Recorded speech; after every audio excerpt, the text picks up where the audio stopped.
perversa, povo contra quem o Senhor está irado para sempre. Vocês verão isso com seus próprios olhos e exclamarão: grande é o Senhor, até mesmo além das fronteiras de Israel. O honra seu pai e o servo o seu senhor. Se eu sou pai, onde está a honra que me é devida? Se eu sou o Senhor, onde está o temor que devem ter? Pergunta o Senhor dos Exércitos a vocês, sacerdotes. São vocês que desprezam o meu nome, mas vocês perguntam: de que maneira temos desprezado o teu nome? Trazendo comida impura ao meu altar. E mesmo assim ainda perguntam: de que maneira te desonramos? Ao dizerem que a mesa do Senhor é desprezível, na hora de trazer animais cegos para sacrificar, vocês não veem mal algum. Na hora de trazer animais aleijados e doentes como oferta, também não veem mal algum. Tente oferecê-los de presente ao governador. Será que ele se agradará de vocês? Será que os atenderá? Pergunta o Senhor dos Exércitos. E eu acredito que ele foi um tempo chamado tempo negro da era cristã, que é chamado o tempo do silêncio de Deus. As Bíblias mais antigas, elas vinham com 4 páginas em branco. Quando terminava o livro de Malaquias, vinha 4 páginas em branco. Hoje as Bíblias novas não vêm. Aquelas 4 páginas em branco simbolizam o tempo de silêncio de Deus, 400 anos que Deus silenciou. Deus não falou mais com o seu povo, Deus não mais advertiu o seu povo. E Malaquias, ele foi o último profeta. O nome Malaquias quer dizer o meu mensageiro. Ele foi um mensageiro de Deus. Todo profeta, ele é um mensageiro de Deus. Todo profeta, ele traz revelação de Deus, e nem sempre ele vai falar o que ele gostaria de falar, nem sempre ele vai transmitir para as pessoas mensagem agradável, porque às vezes não é o tempo de mensagem agradável, é tempo de despertamento. E Malaquias, ele começa a profetizar num tempo difícil. Se você leu comigo o texto nessa noite, você vai ver que há um tempo difícil, sabe, há um abandono do compromisso com Deus, um abandono da espiritualidade, um abandono de ter honra a Deus.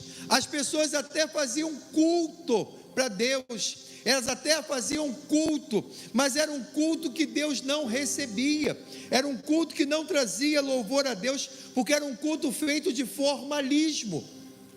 Eles faziam culto, tinha o sacrifício, tinha todo o memorial, todo o projeto, mas não tinha a presença de Deus, porque era um culto de formalismo. Às vezes nós ofertamos a Deus um culto de formalismo. Às vezes estamos tão acostumados a saber os hinos que vão ser cantados, já sabemos que vai ser falado, sabemos o momento do ofertório, mas não ofertamos a Deus um culto genuíno, ofertamos um culto cheio de formalidade. Eu tenho que ir, porque se eu não for vão me cobrar, eu tenho que ir, porque se eu não for Deus não vai me abençoar. Mas aonde está a verdadeira adoração? Aonde está a verdadeira honra a Deus? Sabe, Deus estava indignado com o povo de Israel, porque eles estavam presos num formalismo e preso num ceticismo. O que é um ceticismo? As pessoas crêem naquilo que interessa. Alguma coisa eu creio, alguma coisa eu não creio. Alguma coisa que está na Bíblia é importante para mim, alguma coisa não serve. Alguma coisa que Deus fala numa reunião como essa, eu tomo posse, algumas coisas eu não creio. E Deus estava indignado que havia formalismo e muito ceticismo naquele culto no meio de Israel. E Deus vai levantar o profeta Malaquias para trazer um despertamento, para trazer um entendimento para aquele povo. E ele começa esse capítulo falando sobre uma advertência ou uma sentença. Você vai ver que o subtítulo aí ou é uma advertência ou uma sentença. Essa palavra sentença no original grego, ela quer dizer peso, difícil de ser falada, difícil de ser carregada. Nem sempre é fácil o profeta trazer uma revelação de Deus. Nem sempre é fácil um profeta falar o que Deus quer que o povo ouça. Jeremias, muitas das vezes que ele profetizava debaixo de pranto, porque ele sabia que as mensagens que ele iria trazer mais revolta no povo, e o povo não teria aquebrantamento, mas ele obedecia a Deus debaixo de lágrimas, porque Jeremias entendia que aquilo que Deus colocava no seu coração era o que o povo precisava, não o que o povo queria.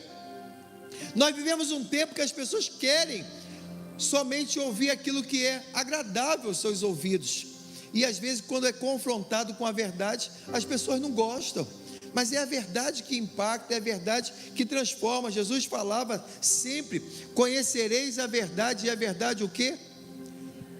Transformará ou libertará. É a palavra, é a verdade que nos impacta e nos faz pensar aonde nós temos andado, o que nós temos feito. E o texto começa dizendo que é uma sentença ou uma advertência, com algumas traduções, e ele começa a discorrer esse texto falando como Deus está triste, Deus está indignado com o seu povo, e ele começa a mostrar para o povo que ele ama. Domingo passado eu ministrava aqui, eu dizia que enquanto Deus está falando com a gente, enquanto Deus está nos repreendendo, isso é demonstração de amor. Tem muitas pessoas que acham que aquele pai que não corrige, aquela mãe que não corrige, é a mãe mais importante, o pai mais importante. Não é, porque a Bíblia diz que quem ama, corrige. Deus corrige os seus filhos. A correção, ela faz parte da vida cristã e faz parte da criação. A Bíblia vai dizer em Provérbios que não se deve retirar a vara da criação dos filhos. É bíblico isso, é bíblico. E Deus, ele vai trazer uma advertência para o povo, porque quando Deus começa a trazer uma advertência, o povo começou a achar que Deus não amava, porque eles queriam só ouvir coisas agradáveis. Quando Deus trouxe uma sentença para Edom, eles amaram o que Deus fez com Edom, mas quando a sentença se virou contra eles, eles ficaram: aonde está o amor de Deus? Aonde que Deus está dizendo que nos ama? Se Ele está nos punindo, se Ele está nos corrigindo, se Ele está nos cobrando, aonde está o amor de Deus numa dor? Aonde está o amor de Deus num momento difícil? Às vezes, para não te perder, Deus permite a dor na sua vida.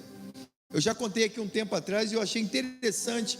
O pastor Rodrigo Silva, ele contou que um dia ele estava numa caravana em Israel, e eles estavam vendo um pastor pastoreando umas ovelhas de longe, e de repente aquele pastor, uma ovelha saiu do rebanho, e ele foi atrás daquela ovelha, e ele, quando pegou aquela ovelha, eles pararam a van, ficaram observando, e quando ele pega aquela ovelha, o pastor pega a ovelha, e ele pega a ovelha no seu colo, ele quebra a pata da ovelha.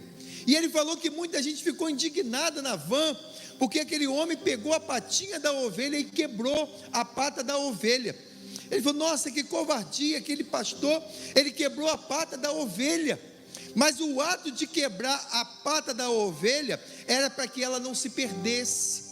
Aquele pastor entendeu que aquela ovelha era uma ovelha insubordinada, desobediente, que a qualquer momento ela cairia num buraco e ela perderia a vida.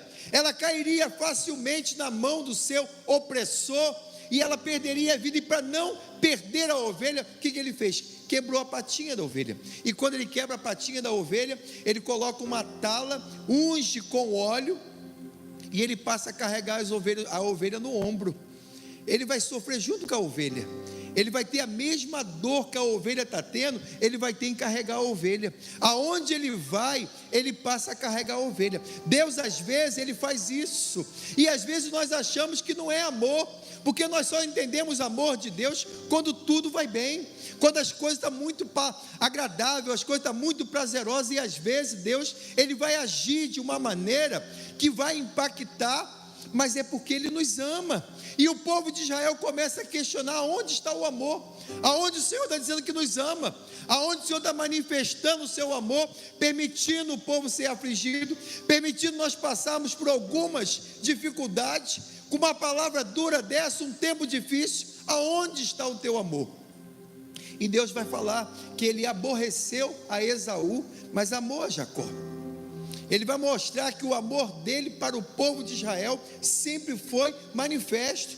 Ele sempre mostrou o seu amor para o seu povo, mas não é porque ele manifesta amor que ele não vai ser firme, não é porque ele manifesta o amor que ele não vai corrigir quando for necessário, porque prova de amor é correção, prova de cuidado é quando nós nos posicionamos. E às vezes as pessoas ficam indignadas com isso, aborrecidas com isso, mas você não está entendendo que isso é uma expressão do amor de Deus para não te perder.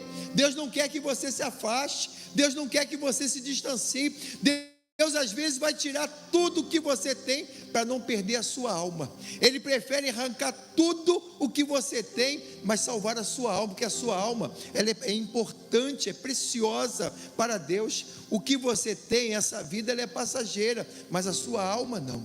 E o profeta vai mostrar para o povo, que o povo vai fazer esse ceticismo. Eles vão questionar a Deus, aonde está o amor de Deus? Eu não creio mais na bondade de Deus, eu não creio mais na misericórdia de Deus. E o profeta vai mostrar esse exemplo, e ele mais embaixo começa dizendo assim, ó: não era Esaú, irmão de Jacó? Declara o Senhor: todavia eu amei Jacó, mas rejeitei Esaú. Transformei suas montanhas em terra devastada, e as terras de sua herança em morada de chacais do deserto. Embora Edom afirme: fomos esmagados, mas reconstruiremos as ruínas. Assim diz o Senhor dos Exércitos: podem construir, mas eu demolirei, e eles serão chamados terra perversa, contra quem o Senhor está irado para sempre. Vocês verão isso com seus próprios olhos e exclamarão: grande é o Senhor, até mesmo além das fronteiras de Israel. Deus estava mostrando para o povo que Ele é um Deus justo, mas também é um Deus bondoso. Está mostrando que é um Deus que se sensibiliza quando há quebrantamento, mas também é um Deus que aplica a sua justiça quando há um endurecimento do coração. A Bíblia fala em Hebreus que Esaú, logo após ter perdido a herança para Jacó, ele tenta reconquistar com lágrimas, mas ele nunca deu valor à herança. Ele nunca tratou as coisas de Deus com reverência, nunca deu valor o direito da primogenitura. Ele até chorou pela perda. Tem muita gente que chora pela perda, mas não chora em ter perdido o relacionamento com Deus, não chora por causa de Deus, chora porque só perdeu. Às vezes nós agimos de uma maneira que parecemos um psicopata, porque o psicopata ele age assim, ele não chora pelo que ele fez, ele chora pela dor e pela perda que ele vai ter. Eu não sei se você viu o caso daquela menina que matou os pais, a Restolf, há muitos anos atrás. A geração mais nova não sabe dessa história. Ela com o namorado, os irmãos Cravinho, articularam um plano, mataram o pai era um engenheiro muito bem sucedido em São Paulo, sabe? E a mãe era uma psiquiatra. A mãe era uma psiquiatra, e eles articularam um plano, invadir a casa de madrugada, ela com o namorado e com o cunhado, invadiram a casa, mataram o pai e mataram a mãe. Mataram o pai e a mãe para ficar com o dinheiro dos pais, porque era uma família muito rica. E a polícia começou a investigar e descobriu que tinha sido a filha com o namorado e com o cunhado que havia matado os pais. E aquilo repercutiu muito grande no Brasil. Sabe, aquela menina foi presa, aquela menina, no dia do julgamento dela, aquela menina nunca chorou pela perda dos pais, nunca chorou por ter praticado a morte dos pais, mas no dia que o juiz leu a sentença dela, ela chorou. Mas ela não chorou porque o pai e a mãe estavam mortos, ela não chorou pela covardia que ela fez com os pais, ela chorou pela sentença que ela pegou, a pena que ela pegou, e ainda perdeu o direito de usufruir dos bens dos pais. Ela chorou pela perda. Às vezes as pessoas choram pela perda do que perdeu porque se distanciou de Deus, mas não chora por ter se distanciado de Deus, não se arrepende por aquilo que ele poderia alcançar em Deus, ele não se arrepende por aquilo que ele obstruiu, que ele tinha com Deus. E Esaú chorou, Esaú chorou, mas não foi um choro de arrependimento. Esaú chorou, não foi um choro de aquebrantamento, foi um choro duro. E aquele homem duro produziu uma família dura, produziu um povo ruim. Os edomitas se tornaram um povo ruim. Era um povo que eram irmãos de Israel, porque os edomitas eram de Esaú e o povo israelita era descendente de Jacó. A Bíblia fala no livro de Números, capítulo 20, quando Deus ele tira Israel lá do Egito, e eles precisam passar por Edom, pela terra dos irmãos deles. E a Bíblia fala que Moisés manda um pedido para o líder de Edom, para o governante de Edom, que eles iriam passar por ali para encurtar o caminho até a terra prometida. Edom manda um recado dizendo que ele não permitiria que eles passassem por ali, que ele não era para passar por ali. E quando Moisés recebe a notícia que Edom manda dizer que eles não poderiam passar por ali, e Moisés vai insistir novamente: olha, eu te prometo que a gente só vai passar por aí, a água que as cabras, que as pessoas beberem, nós te pagaremos. Se alguém pegar alguma coisa aí, nós vamos te reembolsar, mas nós só precisamos passar por aí.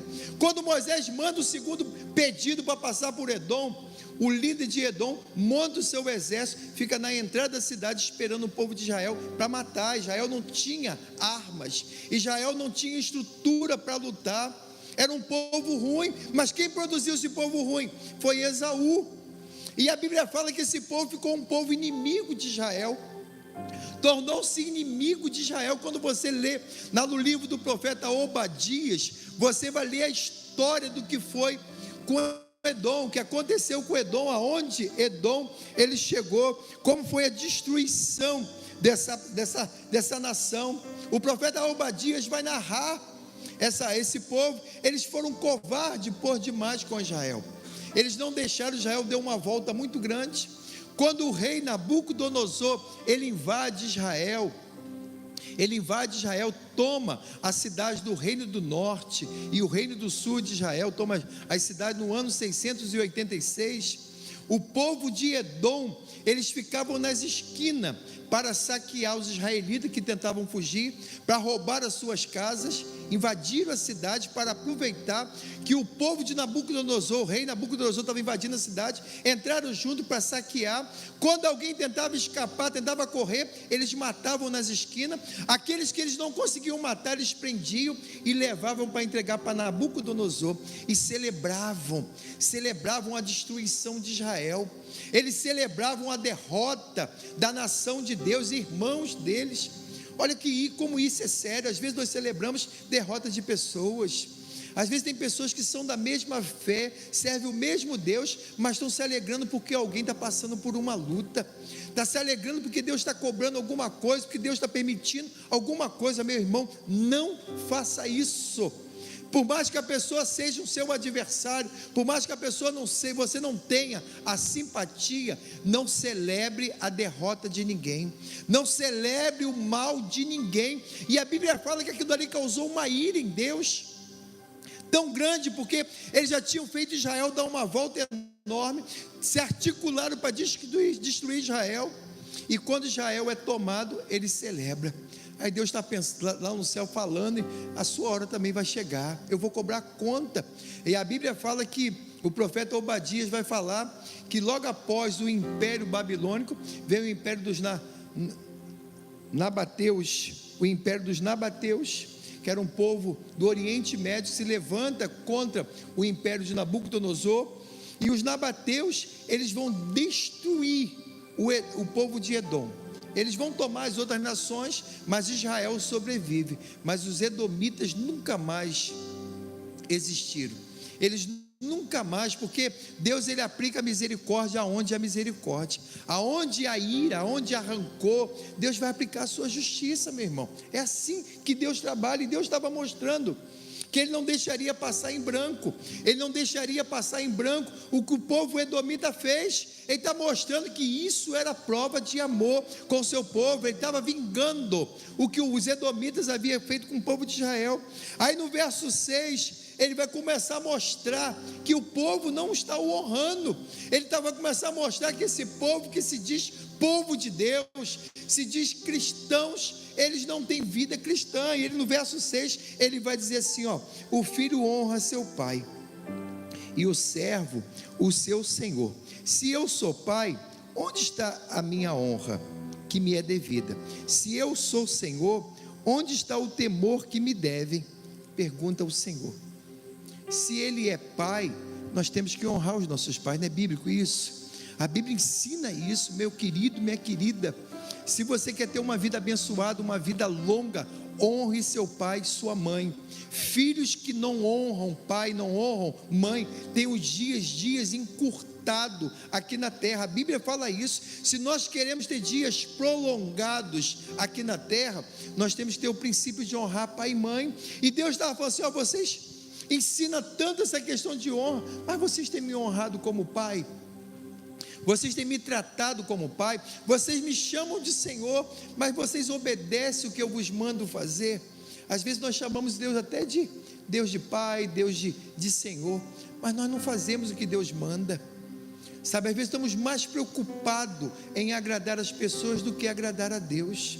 Às vezes estamos mais preocupados em fazer as coisas para impressionar as pessoas do que ditamente agradar a Deus. Já viu que às vezes nós agimos assim? Às vezes chegando a época das festas, chegando a época do final do ano, todo mundo se articulando para receber seus familiares, receber as suas pessoas, mas quantas pessoas se posicionam para dizer que a sua casa é uma casa de cristão? Quantas pessoas se posicionam para dizer que na sua casa, na geladeira não entra bebida? Quantas pessoas que na sua casa vai dizer que na minha casa não vai tocar funk, não vai tocar som alto, na minha casa tem horário para entrar, horário para sair, na minha casa tem regras? Só que as pessoas não fazem isso, mas se eu fazer isso, eu vou desagradar as pessoas. Você está desagradando a Deus que te abençoa o ano todo. Você desagrada a Deus que tem te sustentado o ano todo. E às vezes nós não honramos a Deus. Sim, gente, Deus não está querendo muita coisa da gente. O que Deus pede da gente é coisas simples. Eu contava para o Maurício hoje que eu presto atenção, eu vejo uma informação, tudo. Domingo eu estava caminhando de bicicleta, a escola dominical começa às 10 horas, o culto começa às 10 horas, e eu estava caminhando, eu passei ali perto do quiosque da irmã Rosa. Entenda bem, não sou favorável a essa doutrina, mas aquilo me chamou muita atenção, porque eu estava passando pelo calçadão, um grupo de mulheres daquela dos roupão, um grupo de mulheres, sol quente, um calor grande, aquelas mulheres vestidas de duas cores, verde e azul. Uma mulherada com umas crianças com boia, estavam indo para uma praia, ou estavam indo para algum lugar fazer um passeio, e aquelas mulheres andaram no calçadão, foram para a praia com aquela roupa, gente, não estou dizendo que você deva ir para a praia desse jeito, mas eu me admirei do posicionamento daquelas mulheres. Elas não se preocuparam que as pessoas diriam assim, essas beadas, essas crentes, olha a roupa dessas mulheres, olha como essas mulheres estão na praia, olha como essas mulheres andam. Elas não estavam preocupadas com o conceito do homem, elas estavam preocupadas em manter uma postura daquilo que agrada a Deus. Aquelas mulheres não se preocuparam com o que as pessoas iriam dizer na praia, e às vezes nós estamos muito preocupados com o que as pessoas vão dizer, e nos esquecemos que nós temos que honrar é Deus. A minha preocupação não tem que ser com pessoas, a minha preocupação é o que Deus está achando do meu comportamento, o que Deus está achando da minha postura, e nós estamos caminhando para o final do ano. Sabe como você vai receber as pessoas que vão chegar na sua casa? Como vai ser a sua festa, meu irmão? Às vezes nós vamos para festa de crente que não parece festa de crente. A verdade é essa. A gente não tem eu não tenho ambiente para ficar num ambiente que não é de crente. Sabe, eu vou porque eu sou educado, às vezes preciso ir, mas eu não consigo ficar num ambiente aonde Deus não é louvado, aonde Deus não é honrado. Nós queremos que Deus nos honre, porque queremos que Deus nos exalte, mas nós temos honrado a Deus lá no privado, lá onde, no meio das pessoas, aonde nós estamos. Nós queremos que Deus nos exalte, mas nós temos exaltado a Deus, nós temos exaltado a nossa fé. Às vezes nós perdemos muito com isso, sabe? Não nos preocupamos com Deus, nos preocupamos com as pessoas, nos preocupamos muito com o politicamente correto. nos preocupamos muito com o que as pessoas vão achar e o que as pessoas vão pensar, mas não nos preocupamos com o que Deus está pensando. José, ele foi seduzido pela esposa de Potifar, ela queria fazer aquela potifaria com ele. A primeira coisa que José vai falar para aquela mulher: porventura eu entristeceria o meu Deus? José, como escravo numa terra, foi vendido como escravo, numa casa sozinho, com aquela mulher que não era bagulhão, não, deveria ser uma mulher bonita, meu irmão. O cara com 17 a 18 anos, com os hormônios aflorados, meu irmão, cabra ali nos hormônios, gritando. Aquela mulher agarra ele, querendo ter relação com ele. Ele falou: não, eu não posso entristecer o meu Deus, e nem o meu Senhor aqui, que é o dono da casa. Olha a preocupação de José, olha o cuidado de José. Será que nós temos tido esse cuidado de honrar a Deus, tratar a Deus como pai, honrar o nome do nosso pai? Nós procuramos muito a nossa família, honrar muito o nome dos nossos pais. Nós estamos tristes que o CAR de Jacareí é o nome dos nossos pais, e é uma bagunça, é uma baderna, porque meu pai e a minha mãe foram pessoas honradas, meu pai e a minha mãe foram pessoas dignas de respeito, de honra, e nós nos preocupamos com o nome deles, nos preocupamos com o conceito que eles nos deram, e manter a imagem deles, o legado que ele nos deu, de pé. E às vezes nós não fazemos isso, irmãos, não honramos Deus como Pai, não temos Deus como o Senhor das nossas vidas. O servo, ele não faz o que ele quer, ele faz o que o seu Senhor manda. Queremos viver do nosso jeito, aquilo que o nosso nariz aponta, aquilo que nós queremos, e a Bíblia nos mostra que nós temos que ser diferentes. O apóstolo Paulo fala assim, rogo, pois, irmãos, que pelas misericórdias de Deus, que apresenteis os vossos corpos em sacrifício vivo, santo e agradável a Deus, que é o vosso culto racional. Aí no verso 12 ele vai dizer assim, e não vos conformeis com este mundo, mas o transformai pela renovação do vosso entendimento, para que possais experimentar a boa, perfeita e agradável vontade de Deus. Conformar é tomar a forma, não é só achar normal, não é só achar comum. Se conformar é tomar a forma, e os crentes estão tomando a forma. Nós não estamos, está difícil distinguir quem é um crente hoje em dia, está difícil saber quem realmente tem um compromisso com Deus. Eu já contei aqui uns 10 anos atrás, e eu vou te lembrar esse testemunho. Um dia eu estava num restaurante almoçando, estava ali almoçando, estava vindo do Ceasa, e entrou um homem cantando: Deus cuida de mim, na sombra das tuas asas, Deus cuida de mim. E eu sentado, falei: o varão está inspirado. Aí eu falei: poxa, bonito, o varão entrou no restaurante cantando. Mas ele entrou cantando, foi para o tonel de cachaça e encheu um copo. Eu falei: caramba, eu achando que era crente, cantando música de crente, jeito de crente, mas não era crente. Olha como está difícil, meu irmão, olha como está difícil. Tem muita gente que parece crente, mas não é crente. Tem muita gente que se diz ser homem de Deus, mas não tem atitude de homem de Deus. Esse dia eu contava lá no Mercado do Val, que um cantor chamado Léo Santana, num show dele, ele postou uma entidade, um demônio mesmo, com o corpo dele, uma imagem com o corpo dele, um demônio, dizendo que ali era para soltar mesmo, para beijar, para bagunça mesmo, e aquilo repercutiu na rede social. Aquilo repercutiu muito, e ele gravou um vídeo. Eu falei: cara, sem vergonha. Ele gravou um vídeo dizendo que ele era homem de Deus. Eu falei: está de brincadeira, não está de brincadeira? Pô, virou bagunça ser homem de Deus desse jeito. E ser homem de Deus tem princípios, homem de Deus tem compromisso com a palavra de Deus, homem de Deus tem compromisso com a verdade, homem de Deus tem testemunho, irmãos. Homem de Deus não é só quem fala que é. Homem de Deus tem que ter testemunho, tem que ter uma vida de compromisso com Deus. Para ser um homem de Deus, uma mulher de Deus, tem que ter compromisso com Deus. E Deus estava dizendo para o povo de Israel: vocês me chamam de pai, me chamam de Senhor, mas não me honram.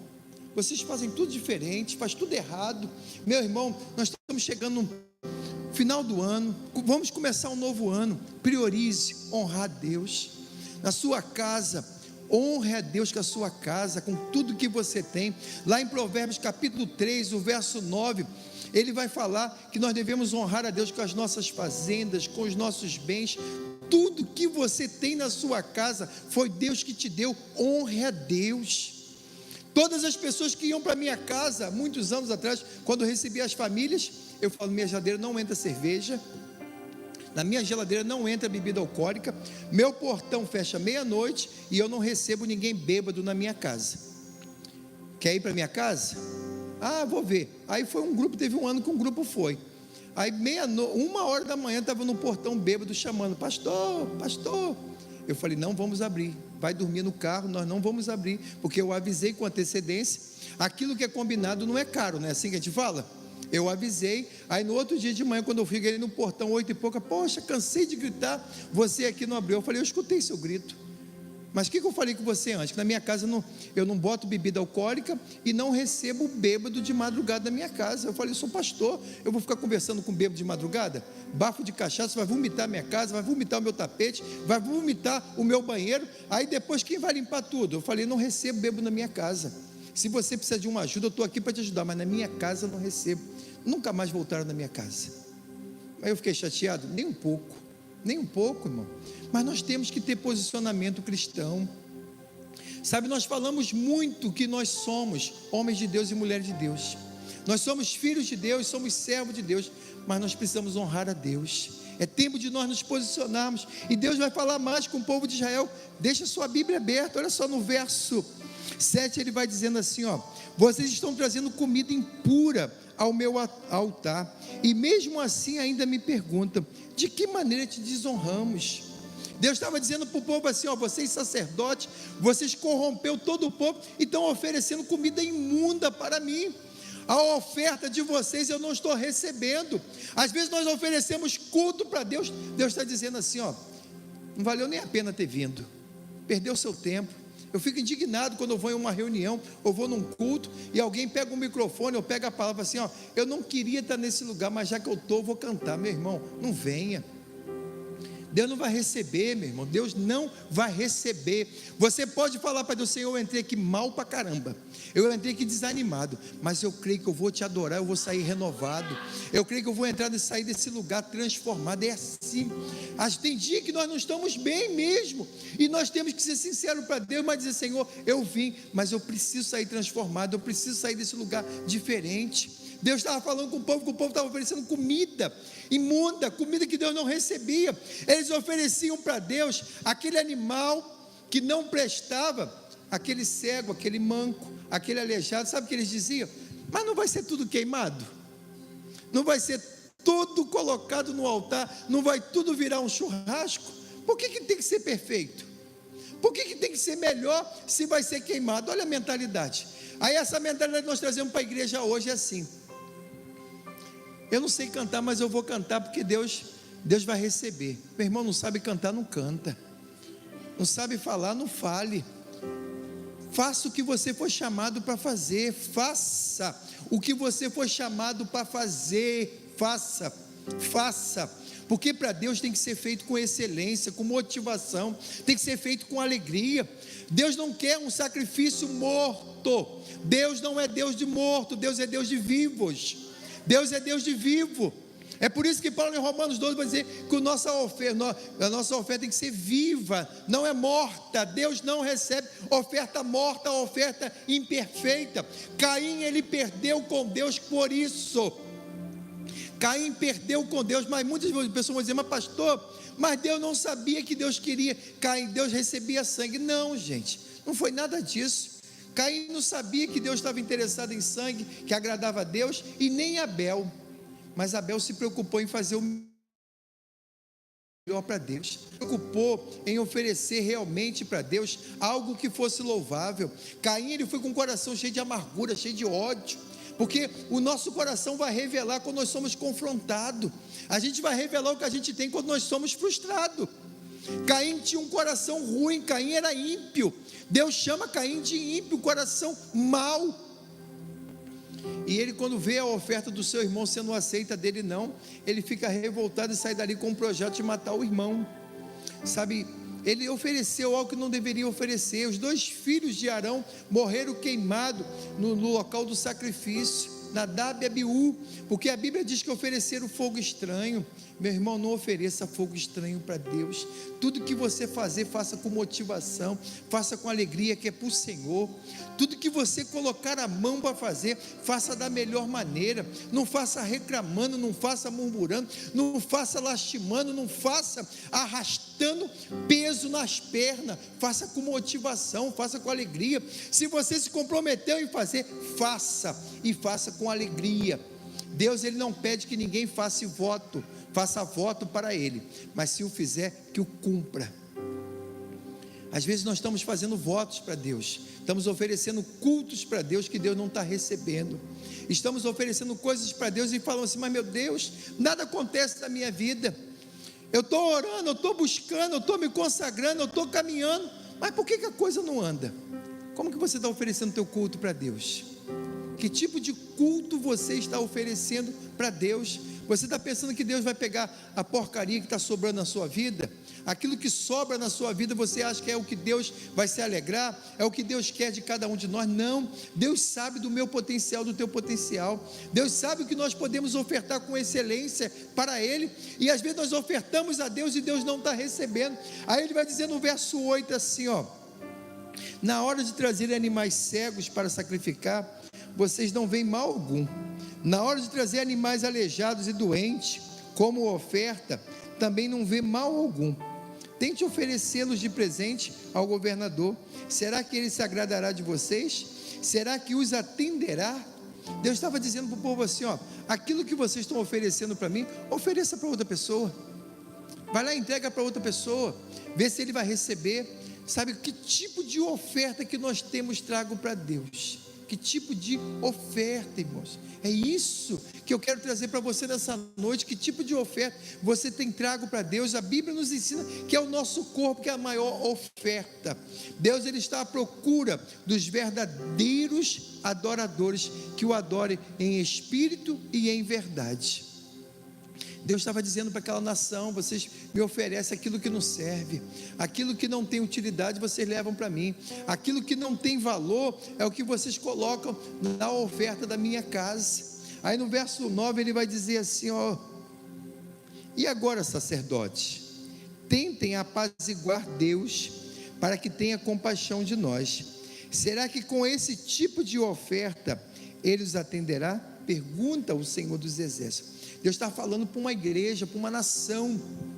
Sacerdote, tenta agora mudar a situação, tente reverter o quadro agora, tente buscar a Deus agora. Deus não vai ouvir.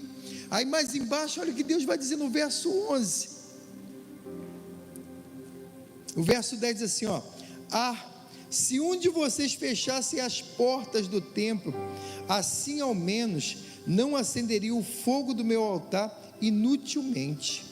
Não tenho prazer em vocês. Deus estava dizendo assim, ó: não acende o fogo, não abre a igreja, não acende a luz, não faça os cultos, não divulga o culto, porque vai ser mais fácil para mim e para vocês, porque se invocar a Deus, Deus não tem que estar presente. Deus falou: é uma canseira para mim também. Vocês reclamam que fazer as coisas para Deus é uma canseira. Eu também estou ficando cansado do culto que vocês estão me oferecendo. Deus estava dizendo, ó: melhor nem fazer culto, é melhor nem oferecer, porque para oferecer desse jeito, é melhor não oferecer. O culto que você tem oferecido há momento que é melhor nem você falar que é culto para Deus. Aquilo que você está oferecendo para Deus, é a melhor coisa você falar: Senhor, eu até pensei em oferecer para o Senhor, mas eu vi que o negócio estava tão ruim, eu vou deixar para o diabo mesmo, porque para o Senhor merece o melhor. O Senhor merece o melhor. Deus estava dizendo isso, ó: apaga a luz, não abre a igreja, não acende o fogo, não precisa, porque eu não vou receber, não tem como eu me manifestar. E a manifestação da presença de Deus é quando nós saímos alimentados, quando nosso coração sai cheio da presença de Deus, nós saímos desse lugar transformado, transbordando. Não é sair pulando. Tem muita gente pensando que ele precisa sair bem da igreja, é quando ele sai pulando, sai vibrando. Não, meu irmão, Isso foi uma euforia. É quando você sai pensando que tipo de oferta você está entregando para Deus, que tipo de culto você tem apresentado para Ele, como você tem honrado Ele, tanto na sua casa como na casa dele. Como você tem honrado a Deus aonde você está, aonde você chega. Será que as pessoas sabem que você é um servo de Deus, você é um cristão? Será que o teu comportamento é de um cristão? Será que as pessoas olham para você e veem Jesus em você? Porque a palavra cristão quer dizer pequenos Cristo. Nós somos representante legal de Cristo. Aonde nós chegarmos, as pessoas têm que ver Cristo em nossas vidas. Será que as pessoas estão vendo Cristo na nossa vida? Será que realmente nós temos honrado ao Senhor através das nossas vidas, do nosso comportamento? Aí o verso 12 ele vai dizer assim, ó: mas vocês profanam ao dizerem que a mesa do Senhor é imunda e que a sua comida é desprezível. Eles não limpavam a mesa, não cuidavam da mesa, iam acumulando sacrifício diário, não limpavam, não preparavam. Aí diziam: nossa, isso aqui está uma imundícia, isso aqui está uma sujeira, está desprezível, porque ninguém se preocupava em cuidar, ninguém se preocupava em fazer, ninguém se preocupava que aquilo dali era para Deus. E aí depois ainda dizia: isso aqui está desprezível. Aí vocês ainda falam que está desprezível a mesa do Senhor, mas é por culpa de vocês. Às vezes as coisas estão ruins, a culpa é nossa. Às vezes as coisas não estão acontecendo, a culpa é nossa. A culpa não é de Deus, a culpa é nossa. A culpa é nossa, e nós precisamos parar e repensar como tem sido o nosso culto ao Senhor. Aí no verso 13 ele vai dizer assim, ó: e ainda dizem: que canseira, e riem dela com desprezo. Eles saíam debochando: nossa, que culto cansativo, que culto ruim, que trabalho ruim, que ambiente ruim. Poxa vida, e saíam debochando, não saía com sentimento. Senhor, hoje nós até oferecemos um culto ruim, mas semana que vem eu vou te oferecer um culto melhor. Senhor, hoje nós tivemos dificuldade de fazer algo que poderia ser melhor, mas Senhor, eu vou melhorar, eu vou sair desse lugar com um sentimento de tristeza, um sentimento de aquebrantamento. Senhor, hoje o meu culto foi ruim, mas Senhor, eu vou melhorar. Eles não se preocupavam, sabe, e debochavam. A torcida do Flamengo, uma época, ficou muito revoltada com os jogadores que perderam o jogo e saíram do jogo, foram para um churrasco, para um aniversário. A torcida ficou irada, porque eles deveriam estar tristes por aquela perda. Eles foram comemorar, foram beber. Às vezes as pessoas fazem assim com as coisas de Deus. Deveria sair de um ambiente repensando o que eu preciso fazer para melhorar, o que eu preciso ser para oferecer um culto melhor para Deus, o que eu preciso fazer para santificar mais a minha vida para Deus, comprometer mais com Deus, honrar mais o nome do Senhor. Às vezes saímos achando graça, e não é para achar graça, meu irmão. Deus estava dizendo isso com o povo: vocês ainda saem debochando, saem rindo, estão rindo, estão debochando. Deus estava ficando em tudo errado. Mas se a gente se voltar para Deus com o coração aquebrantado, Ele jamais nos despreza, porque Ele é Pai, Ele nos ama com um amor incondicional. Ele não nos ama pelo que nós fazemos, Ele nos ama por causa do amor dEle. A essência do amor de Deus não está nas nossas atitudes. Honrar o nome do Senhor. A tua casa, ela é para honrar o Senhor. O teu negócio é para honrar o Senhor. A tua família é para honrar o Senhor. Os teus bens é para honrar o Senhor. Honre ao Senhor com tudo que você tem. Honre ao Senhor, porque quem honra a Deus no privado, Deus o exalta no público. Agarra essa oportunidade, agarra essa chance que Deus está te dando. Eu falei: eu te espero na igreja hoje, e amanhã, 9 horas da manhã, vamos para o centro de recuperação. Vou te levar, vou te tirar dessa cidade, vou te tirar, porque o diabo está doido para ceifar a sua vida. Tem muitos jovens brincando com o diabo, tem muita gente pensando que não vai acontecer na sua vida. Mas isso comigo não acontece.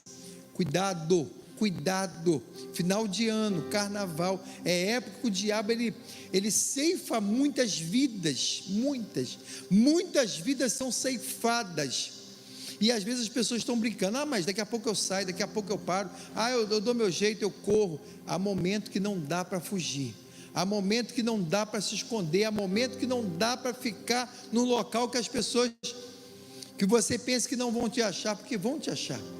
Não brinque com Deus, não brinque com as coisas de Deus, não leve o que Deus está alertando a sua igreja com brincadeira. Não ache que não vai acontecer, porque, meu irmão, todos nós estamos suscetíveis a acontecer. Mas se acontecer na minha vida, eu sei aonde eu vou passar a eternidade. Será que você sabe aonde você vai estar na eternidade? Porque dentro de você é um espírito que é eterno, uma alma que é eterna. Esse corpo vai viver de 70 a 80, alguns vivem até um pouquinho mais de 100 anos, poucos que conseguem chegar a isso. Mas você tem uma alma e um espírito que são eterno. A alma é onde está todo o teu processo cognitivo, o teu conhecimento, onde estão as tuas emoções. A alma é a centralidade das emoções. O espírito é o que se relaciona com Deus, aonde está o desejo de buscar a Deus. Já viu que nós temos uma parte em nós que quer buscar a Deus e uma parte que quer se afastar de Deus? A parte que quer buscar a Deus é o espírito, e o corpo está no meio disso. Quem está mais forte é o que vai governar o corpo. Se o teu espírito está fortalecido, você está buscando a Deus, está se alimentando com as coisas de Deus, o teu espírito está forte. Mas se você não está buscando a Deus, quem está prevalecendo é a tua alma, e a tua alma ela é presa ao corpo, às emoções. A alma está relacionada às emoções, a centralidade das emoções humanas, e as emoções humanas, ela busca os prazeres humanos, sempre vai buscar prazeres humanos. E vida com Deus, vida no Espírito, é vida de sacrifício, é vida de renúncia. Ontem eu estava na porta da igreja, eu estava falando com o Maurício, eu estava na porta da igreja ali ontem, como Deus falou comigo naquela porta, e eu estava ali em pé, e as pessoas não chegavam. Eu falei: Senhor, desperta o teu povo, traga o teu povo para ver essa encenação, para vir à tua casa. E eu ali orando na porta, e passou um grupo de uma religião, que eu não vou falar o nome, desceram tudo de terno, tudo alinhado, tudo com roupa elegante, todo mundo com roupa muito elegante. Ninguém diz que a igreja deles é a igreja de rico, só a nossa. E todo mundo desceu de terno, com roupa elegante, todo mundo desceu alinhado, que teve um que eu até brinquei, falei: rapaz, está parecendo que vai para um casamento. Tem intimidade com ele. Ele falou: estou indo para casa do pai. Falei: amém, vai nessa alegria. E eles desceram, e eu falei: Senhor, e às vezes a tua igreja está tão dispersa, a tua igreja está tão desinteressada com as tuas coisas. E Deus falava ao meu coração: para onde eles estão indo, não exige renúncia. A igreja, ela exige renúncia. Para onde eles estão indo lá, podem beber, podem fumar, pode adulterar, pode fazer tudo, só não pode trazer escândalo. Dentro de casa pode fazer tudo, lá pode tudo. O evangelho não pode tudo. O evangelho tem regras, o evangelho tem renúncia. E tudo aquilo que a gente vai renunciar à nossa carne, já viu que é mais difícil? Renunciar às nossas vontades não é mais difícil? Muito mais difícil. Mas é o que agrada a Deus, porque Deus, Ele não mede a nossa espiritualidade pelo que nós falamos de língua estranha, ou de conhecimento teológico que nós temos. Deus mede a nossa espiritualidade pela capacidade que nós temos de renunciar. Deus vai medir se você é um servo de Deus ou não, um homem de Deus, uma mulher de Deus, pela sua capacidade que você tenha de renunciar às tuas vontades, os teus desejos, a tua natureza. É isso que mostra a espiritualidade, a capacidade de renúncia. E Deus está interessado em homens e mulheres que estão dispostos a renunciar às suas vontades para agradar a Deus, para honrar a Deus. Honre a Deus, meu irmão. Honre a Deus. Natal não é tempo de bebida, não é tempo de só comida, é tempo de nós celebrarmos o nascimento de Jesus. Honre ao Senhor. Não esqueça de agradecer a Deus por Ele ter vindo a esse mundo. Não esqueça de enaltecer a Ele por ter vindo a este mundo, ter morrido para que nos reconciliasse com o Pai. Não esqueça disso. Eu te convido a se pôr de pé, por gentileza. Eu gostaria que nessa noite você falasse com Deus: Senhor, se até esse momento eu não tenho te honrado, eu quero te honrar. Eu quero que a minha vida seja para o teu louvor, Senhor. Que a minha vida venha ser, Senhor, para honrar o teu nome, dignificar a tua majestade. Senhor, eu vou renunciar, eu vou lutar com a carne não é fácil, não é fácil. Jejuar hoje em dia parece coisa de outro mundo, e quando a gente fala que é necessário fazer um jejum, as pessoas acham que é religiosidade. Não é religiosidade, é necessidade. Nós não fazemos jejum porque nós somos apaixonados por jejum, não é para ficar mais santo, mas é para matar mais a nossa carne. Quando a nossa carne começa a gritar muito, nós precisamos o quê? Matar a carne. Como nós matamos a carne? É no jejum. Ninguém mata a carne alimentando os desejos carnais, nós matamos a carne jejuando. É jejuando. E não, ninguém faz jejum para ser melhor do que ninguém. O jejum não é esse, não tem esse propósito. O jejum não é para mostrar que somos melhor do que ninguém. O jejum é para mostrar que nós entendemos que nós só vamos vencer a luta da carne contra o espírito, é sacrificando a carne, matando a carne. E matar a carne não é fácil. Não é fácil. Fazer um jejum longo não é fácil. O corpo tem muitas necessidades, mas eu te garanto que vai valer a pena. Vai valer a pena. E eu te convido a baixar sua cabeça e orar comigo nesse momento. Eu convido você no seu banco aí, aonde você está, falar: Senhor, se até hoje eu não tenho te honrado, eu quero te honrar. Eu sei que não é isso que você gostaria de ouvir nessa noite, nem também o que eu gostaria de falar, mas é o que Deus colocou no meu coração para falar para você. É o alerta que Deus está dando para a gente, é o despertamento que Deus está dando para a gente. É tempo da igreja do Senhor se voltar para Ele, porque a justiça de Deus, ela só vai começar na terra quando começar pela igreja. Ele começa a sua justiça pela igreja. Não pense você que Deus vai destituir esse governo corrupto. Não espere você que Deus vai mudar a situação do Brasil mexendo na política. Deus vai mexer no sistema político do Brasil, organizando a sua igreja. É trazendo a sua igreja de volta para Ele, trazendo o coração da igreja para Ele, o sentimento de adoração para Ele. Enquanto eu e você não atentarmos para isso, não espere melhoria. Vai sair governo, vai entrar governo, e a tendência é piorar. Não adianta dizer que é homem de Deus, mas se não tem atitudes de homem de Deus. Pai, eu quero levantar-te a minha voz nessa noite. Senhor, aquilo que o Senhor colocou no meu coração desde ontem, como eu estava pensando, Senhor, como o Senhor tem falado isso com o meu coração, essa palavra primeiro cortou em mim, Senhor, porque as pessoas pensam que a mensagem exortativa, ou a mensagem um pouco mais dura, Senhor, o pastor tem prazer em pregar para, Senhor, tocar nas pessoas, mexer com as pessoas. Não é essa a intenção. Ela primeiro corta na gente, primeiro o Senhor nos confronta, primeiro o Senhor nos chama a uma responsabilidade, depois o Senhor fala ao seu povo. E eu quero te pedir nessa noite que essa mensagem, ó Pai, ela possa ecoar, Senhor, nos ouvidos dos meus irmãos, a quem nós temos honrado, a quem nós temos dado louvor, a quem nós temos dado honra, Senhor. Tudo que nós venhamos fazer, venha ser para honrar o Teu nome. Senhor, um aniversário que nós venhamos fazer nas nossas casas, que o Senhor seja o primeiro a ser convidado.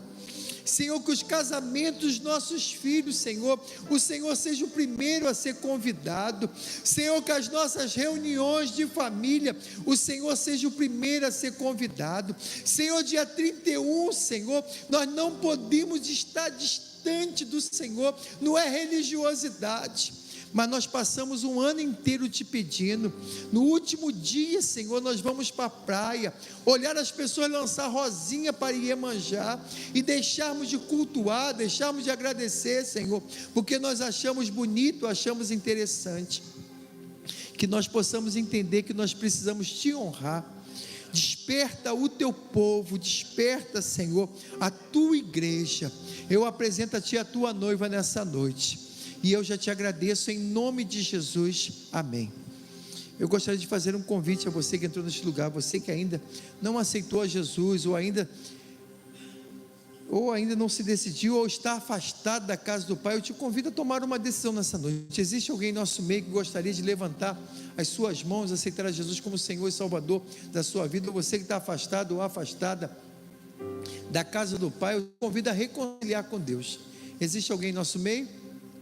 Amém. Se não há, que o Espírito Santo te dê outra oportunidade, que o Espírito Santo possa agir por misericórdia e dar outra oportunidade, porque às vezes nós perdemos as oportunidades que Deus está nos dando.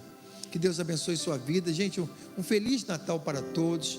Sabe, que a sua família venha estar debaixo da bênção do Senhor, que as suas reuniões familiares venham ser momentos agradáveis, que Deus esteja presente na casa dos seus parentes, aonde você estiver, que o nome do Senhor seja honrado pela sua vida, que as pessoas possam honrar o ambiente que você diz que é a sua casa, que as pessoas possam entender que na sua casa, Deus, Ele tem o primeiro lugar, é do jeito que Deus falou, é do jeito que Deus estabeleceu que vai ser a sua casa, é assim que ela deve ser.